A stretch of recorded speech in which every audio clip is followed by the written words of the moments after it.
You promised me to tell if there's anything haunting you. You leave without saying where you're going or where to. Should I worry that you won't come back? Should I worry that you will forget? My sense is telling me I shouldn't worry, you know the truth. Ooh, yeah.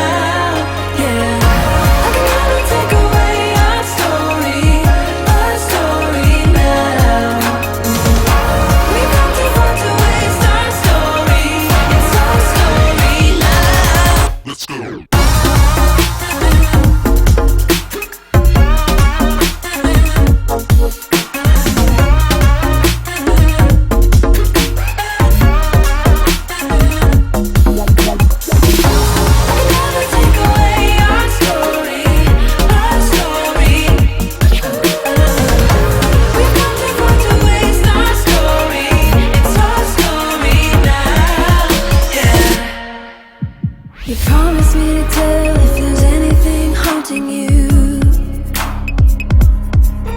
and you leave me unaware if I might have been hurting you. Ooh, oh.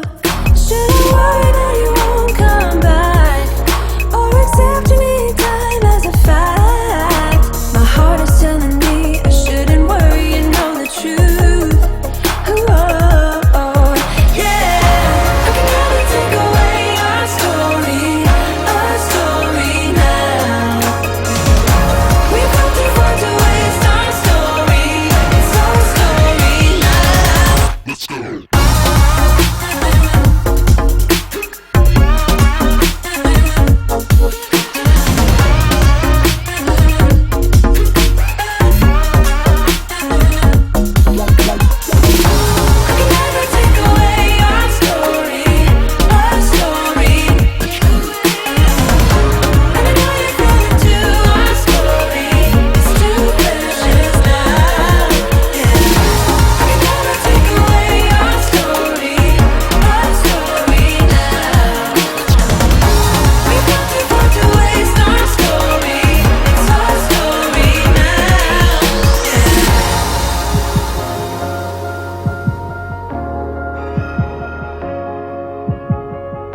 one.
Might be young at heart, but we're still dreaming. Eyes wide open, leave this place behind. No matter what they say, yeah, 'cause we're stronger than iron. We won't let them break us down. Now we're heading over the clouds, 'cause we're walking on air, walking on air, feeling high over the surface, walking on air. Yeah, we're walking on air, walking on air, going way beyond the horizon, walking on air. Ain't gonna calm down. Oh oh oh oh oh oh oh oh oh oh oh oh oh oh oh oh. Ain't gonna calm down. Oh oh oh oh oh oh oh oh oh oh oh oh walking on air.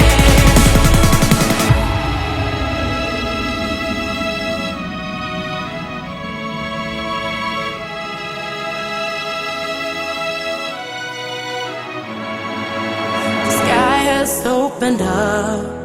We start our engines, countdown from 10. Kiss the sun goodnight and go where no one goes. Yeah, 'cause we're chasing desires up above the city lights. Yeah, we're burning like fire now, 'cause we're walking on air, walking on air, feeling high over the surface, walking on air. Yeah, we're walking on air, walking on air, going way beyond the horizon, walking on air. Ain't gonna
They've actually run quite a bit, it looks.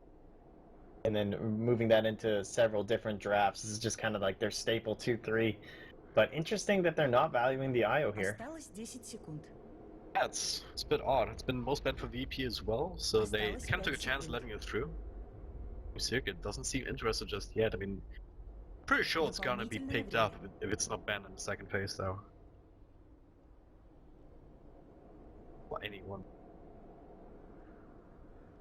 With the Darkseer, you can kind of get arguing with him kind of initiating, getting the extra help and relocate in, stuff like that. So there's many ways you can build any sort of IO +1 into the both of these lineups right now, obviously. Still early on the draft. Yeah, they're probably just considering, do we want to go for the Disruptor right now against that Tidehunter? And then, do we then mean that we don't have to ban out the IO, we just like have it? Or are we just going to IO right now, and then Disruptor getting banned and giving Tidehunter free reign? Yeah, so Disruptor's just like, it's so good. It's like the only way to stop Kraken Shell unless you go into like a... Yeah. Constantly reapplied silence, making sure the Tidehunter cannot purge anything off. Alright, second phase, Void still in the pool, IO, Beastmaster, very popular heroes, then we haven't even talked about mids yet. Bit Invoker, those. Death Prophet definitely the big one here, I would say. They do the switch up, right, for Secret. I believe it's Envy that actually plays the Death Prophet, and then they'll head into like an Arteezy Slark they've done before. Yep. So we'll see. Like there's the Death Prophet, or rather the Bounty Hunter being banned out right up. So another combo with the Darkseer that goes with the Raki being banned out already. The Earth Spirit too. So Night Stalker is the last like really big one, which is gone for. The other one would be their Spear Breakers too with the Darkseer. Oh, yeah. In fact, they've actually been running that 2 hours ago. They ran it today. It's like I'd love to see that. I always love Spirit Breaker games. Potential to be so entertaining every single time. it's a great way to pressure the mid too when the Earth gets banned out. The other one would be like the Tusk, but not a hero that we've seen VP pick up. It's just nice because you get the Invincible. You can make sure it won't be interrupted, much like the Spear Breaker, of course, having that problem. The global reach of him makes it a little bit better. Bounty Hunter taken out, so a little bit stabilized in mid if Virtus Pro wanted to go that route. Putting on pressure with that kind of hero.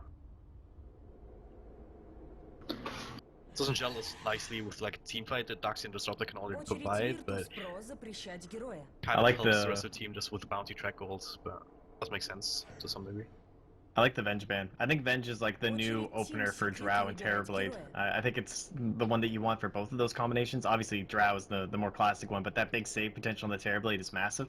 Yep. And we all know that VP also love their Vengeful Spirit. It's just like the Spirit Breaker. It's a hero that's something they've just never let go of from patch to patch, so no real surprise there. And then the Life Stealer ban out as he slips into the second phase but doesn't make it to the third. So the Death Prophet becomes the contested hero. Seen it for VP, I think. I think Team Secret will opt for something else. Still the Invoker in the pool. Arteezy, one of his more played heroes. Enigma though for Puppy. Oh, okay. We're back, baby! Tidehunter Enigma. It's been a while since we've been seeing this one come out, but Puppy Dota not hopping onto his axe this time. It's gonna be a classic hero, which he loves. Interesting thing here is that they did actually also run the Enigma in the offlane every once in a while. But in this game, Tidehunter will probably still have a better time there. Well, obviously being one of the most efficient junglers in the game. Well, even before the Iron Talon, right? Yeah. The Iron Talon's kind of closed the gap for a lot of heroes, but... At VP now, they have the option to go for that Death Prophet, combo up a lot of damage here between the Darkseer combo and Disrupt the Static Storm. Kind of imagine if they want that, the Death Prophet, you'd be thinking towards like an Oracle or some other sort of a saving hero. Yep. Because Tidehunter and Enigma. Oh, they go with the Doom. They really want to hate this Tidehunter. Hate Tide, also want to hate the cancel. Yeah. That's pretty good. It's gonna be the 4-position roaming Doom, right? So, do you see him spending some time just trying to annoy the Enigma in the Dire Side jungle? Is that just too dangerous? It's a good question, right? Because with the Witch Doctor, it depends on what the core is for Team Secret and how much help that they might need versus the Darkseer. Like, what's left? Anti-Darkseer. There's the DP. So they'll just... I mean, once you have Enigma, Tidehunter, there's only so many Doom targets you can go for, but their last hero, and so that is going to be for Envy. I wonder what Arteezy would play. I mean, the Slark's still there. Anti-Mage is there, but not really Осталось 10 known секунд. for. Clinks is there, but again, not really a big Осталось 5 секунд. hero. I think about those heroes that can actually deal with the Iron Shell. There's not that many that are left that he plays. Дополнительное время. Weaver, I guess, Clinks is would be- alright. Yeah. Anything really that farms, because the big emphasis I think will be on the heroes that have already been picked up, and whatever hero they pick up last is just going to be late game insurance, I think. So might even still see that kind of anti-mage, which is maybe not ideal against Disruptor Doom. Maybe something like a Spectre, just to come in, still make use of the ultimate, still contribute to the team fight, but outside of that, still keep farming if it's not necessary. Be an option the Team Secret is looking for here. Well, VP, thinking about their mid lane, I'm sure. Trying to decide what they want to throw up against this Death Prophet. Not going to get the most help. Doom could come in and give him a hand, but it's the Radiant side, so you'll feel a little bit safer. The ganks aren't going to be real. It's just an Enigma Witch Doctor, so you can get away with something a little bit greedier, like that Invoker. And you start to think about how this game's going to play out. Early mech on the Darkseer, early Vlads, or possibly even the Drum still in the Doom, so some push potential with like a DK who's kind of fallen off, but then your DK versus Death Prophet, which is awful. Очередь Team Secret Good запрещена. heroes try and burst through these Tide Hunters and Death Prophets. So another few heroes that G has played in mid outside of the Death Prophet itself. Shadow There's- Fiend all time, which is probably not quite in the meta, but Осталось 10 секунд. the Viper actually recently 2-2. Is it something that they can consider here just to try and screw with the Death Prophet? I don't think so. Дополнительное время. Low cooldowns aren't the worst idea though, up against Titan or Enigma, of course. I mean, it's also rather tanky up against magic damage, so it's even with like the Ravage or the BKB, the Black Hole, one of those spells, it's not quite as easy to bring down. I think Again, I would there's all ban the the physical damage from Witch Doctor and Death Prophet, so in that sense something tanky with a lot of armor, like the DK. wow. mentioned, Очередь but Virtus okay. Pro Ban the запрещать Pugna. героя. I almost would consider banning like a Tinker here. Tinker. Arteezy Tinker safe lane? Yeah, why not? No, for VP. For I VP, meant, okay. like I'm surprised the Team Secret banned out the Pugna. I Осталось a G 10 Tinker секунд. could be like Huh. Осталось 5 just секунд. something that they've gone to in kind of these more clutch scenarios. They haven't whipped it out yet today, but could be the time. It looks like they played the Pugna last game, so there you go. I mean, they ran almost this exact draft. Same sort of a Очередь versus the Virtus Pugna, Pro and same ideas выбирать behind a lot of героя. these heroes. But they'll ban out the Arteezy Weaver as predicted. That would have been a very solid hero to match up with their current lineup. We'll see if we end up getting like an Arteezy Clinks or something here, but maybe it'll just be the Slark to finish off. Pretty good against the Ursa for like general fighting, but he can't man fight, so he would require like some sort of a stun or a lockdown. Alchemist. Yes, alright. How are we Очередь not... Team Secret выбирать How героя. did we not think of the G Alchemists? I don't know. I think it's just like he needs a lot of time. Like it's kind of like the Tinker. I just feel like Tinker's better in this scenario because they don't have a lot of catch. Find him out. It would have been like a Tide Hunter and Enigma on massive cooldowns, so I'm kind of surprised. But Осталось 10 секунд. the overall wave clear isn't that fantastic early on, right? For Team Secret, it's okay, Осталось but 5 секунд. in terms of split push potential, when you get into that Radiance, you have a decent time for G. Дополнительное время. Even though he's melee here up against the Death Prophets, I'd run into some issues with the Spirit Siphon, but there's not actually a whole lot of rotating heroes on the side of Team Secret. I guess Enigma, once you get a couple of levels, once you have the Black Hole, you can smoke up. Then you usually look towards an off lane, so it's a bit better to wrap around to the backlines. So then Alchemist, you can make use of his Acid Spray, it can help in mid, as per usual. I wonder if safe lane Invoker wouldn't be the worst thing here. Then again, the Ember Spirit is like really good other than. I like the Invoker a bit more. I mean, it gives you a lot more control up against yours as well. Just try and keep him lifted up in the air. I think they already have a lot of control on Titan and Enigma. Then you live well. So Invoker could provide that with a quasi sword. So that the clings that you mentioned would also come to mind. Play that. Yeah, it'd be interesting to see him move on to something else, or potentially, depending on what the hero is, they could still just give it back to Envy, even though Осталось he has been 5 playing most of the секунд. Death Prophets lately. Wow. Okay.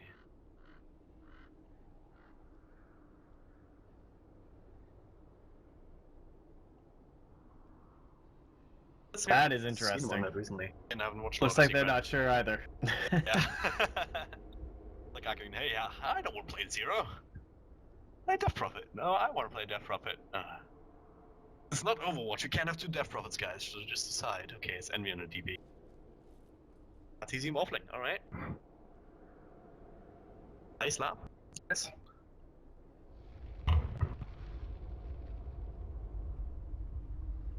Alright. I believe. I could see that. In terms of the drafts overall, yeah, I kind of like Team Secrets only because it's something I've seen them do so many. Like the double, a lot of teams saw success with near the post or like pre-Shanghai era. We saw the power of this combination. Oh, thanks for the pause, guys. Yeah, predictions. Yeah, predictions here. Total magic appeal damage. I won't say Yoku. I think it's really physical and he does have the Iron Shell. With the most Roshan kills, I don't know, Ursa, so VP?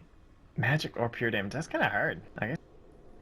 Yoku. Yeah, everyone else doing either just a little bit of magical burst, or just not a whole. Just a little bit here on like rolling spells. What about the Enigma?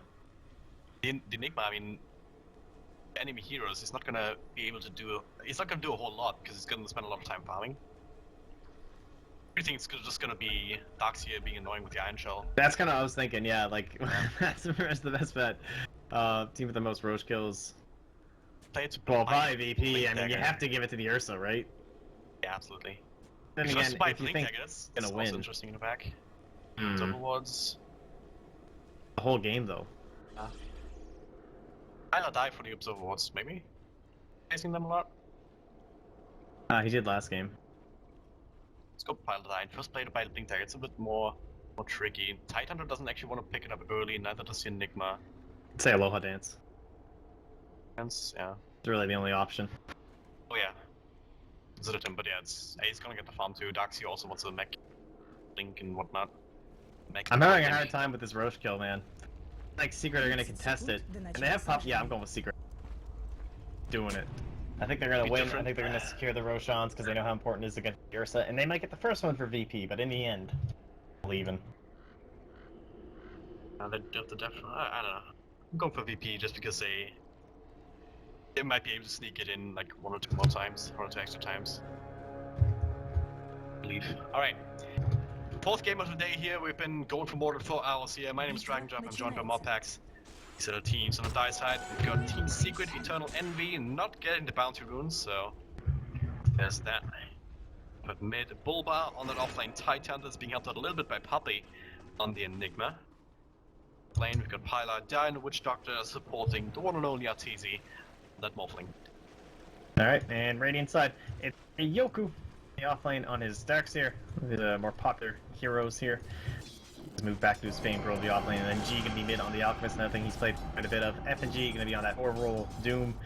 A little more firm than usual. Aloha Dance gonna be on Ursa, and typically your 4 player on the Earth Spirit, it's gonna be No Fear on the 5 Disruptor here. Try and zone out Bulbo. Side. Bulbo. He's trying to rest him out, of course. 4 hours in, guys, alright? Just give us a break here. I was up at 4:30 for this. I'm not even done after this. I know, so much more to go. Yeah, we do I get a small break that you don't, though. I'm continuing right on this line, so I don't know. Kind of up in the air. This will just kind of form up. 3 games going on at the same time in the same region. They do kind of spread it out for teams a bit, so they also have a bit of a break in between. But sometimes there's one game still going on with another team, just inevitable. Well, lanes are pretty much going as expected, right? Nothing too crazy is going to happen. Mid lane's going to be mostly a wash. Pretty hard to bring down the Alchemist without a lot of help, and we talked about how they drafted an Enigma and a Witch Doctor, so not going to be a big concern for them. And then the real question becomes, like, how are they going to race that timing of the Radiance, and how much pressure can they put on them? Because you got to think Aloha Dance is going to be creating quite a bit of space here, as they definitely have some real kill potential on Bulba here as well with the kinetic field and just being an Ursa with the Fury Swipes and Anchor Smash, not able to do all too much against them. Really good point. Normally Titans up against any sort of melee hero especially